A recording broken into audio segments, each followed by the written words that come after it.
Alright guys, I'm here with a bit of information for Dragon Ball Legends. So, we've known that this was going to be coming, but during the next weekly reset, we will be getting access to Sparking Giblet. Now, we do have Saiyan in red, but this unit is specifically known as Giblet, but he does come with a really cool ability, and that is him being the first unit in Legends history to swap to a dark type, which is going to be a very, very big deal. But before I continue talking about that, let's actually talk about what the tweet said. So the tweet says, Giblet is coming.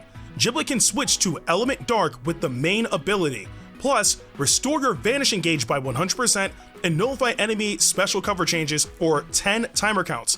Progress through the main story to get Giblet. So they at least give us a bit of details on how to unlock the character, which makes sense. He's a story mode character, or at least was a story mode character. So for anybody who's wondering how to unlock Giblet, you just have to play the story mode. That's it.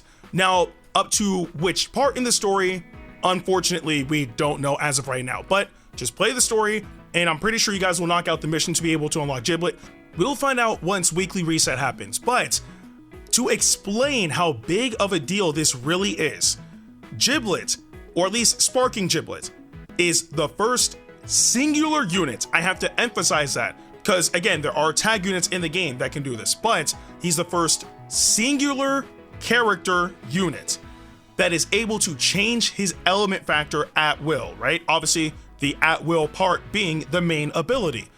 But it's not as if it's just swapping from a red unit to like a blue unit or whatever the case may be. No, he's swapping from a red unit to a dark type.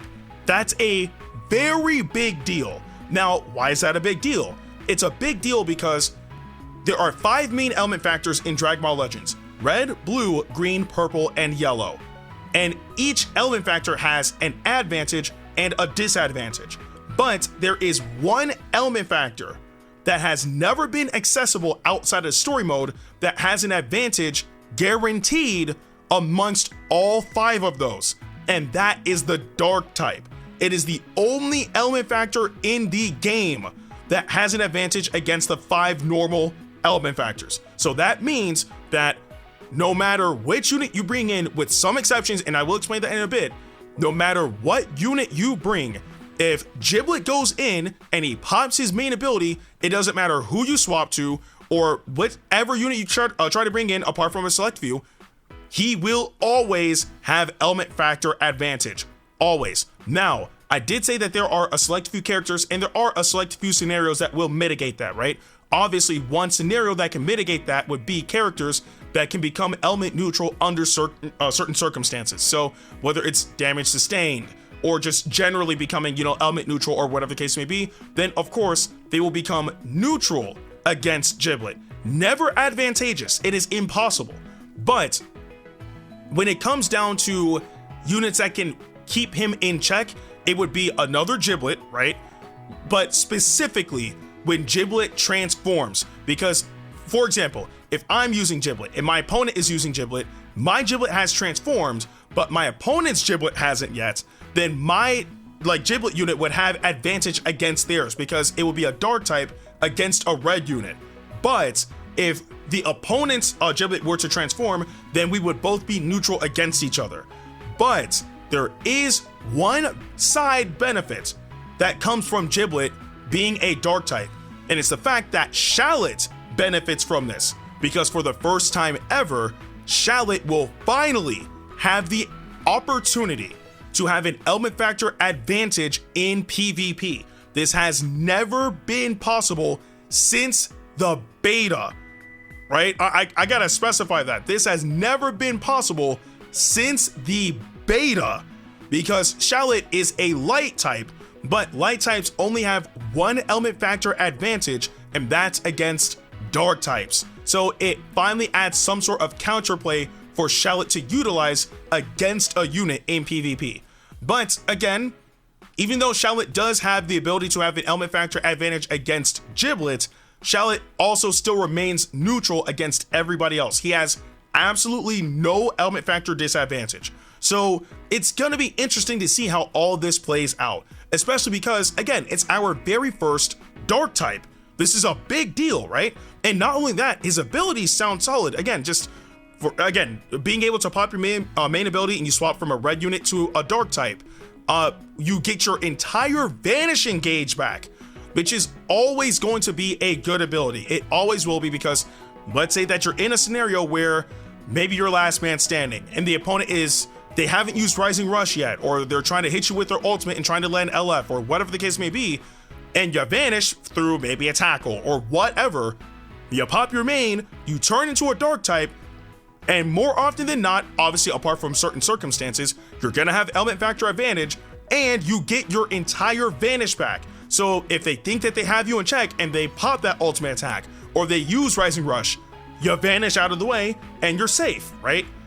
Or like certain scenarios where maybe you just need to have your vanish, right? Like, it's just having that in your toolkit is gonna be a good thing.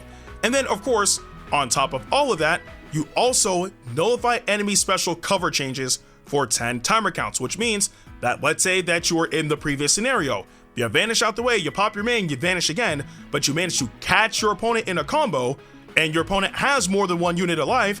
No matter who they cover change into, they can't stop your combo for 10 timer counts, which is going to be a good thing.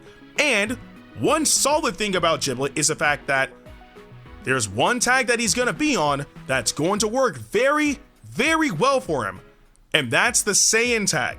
Now, granted, there is one thing I am sad about. So I expect 2 tags for sure for him to buff, right? I really hope that they just don't try to like raise like red units with him. That I think that'd be crazy. But I expect it to be game originals and Saiyan. But it's unfortunate that Giblet doesn't have access to Super Saiyan God, or even his like Super Saiyan God with like the dark key like infused form. I forgot the specific name, but it would have been nice if he had that, because if he did, then he would have had game originals, Saiyan, and God key, and that could have had him work with a lot more units, right? Because obviously with Saiyan, he's going to work with a lot of characters. Game originals, he has a few, but if he had God key, then you could add those characters onto that list. Now, obviously there are a few exceptions, right? The God key units that are also Saiyans, right? Shallot being one of them. But I'm talking about like the other characters. Like, we just got a brand new blue Sparking Giblet, right? Giblet won't work with that unit, right? Because he doesn't have access to Super Saiyan God for whatever reason with this Sparking version. But still, I don't think that he's gonna be in a bad spot, because Saiyan has a ton of good units. So I think he'll be fine. But still, we'll see what happens when the unit drops, because again, this unit should be dropping during the next weekly reset, which as of this recording is literally in 12 hours and 30 minutes. So again, we're close to being able to use the brand new Sparking Giblet. I am extremely excited to use this unit, but I do want to know what you guys think about all of this in the comment section below. But with that being said, I'm Ndukauba, like, share, and subscribe, and I'll see you guys in the next video.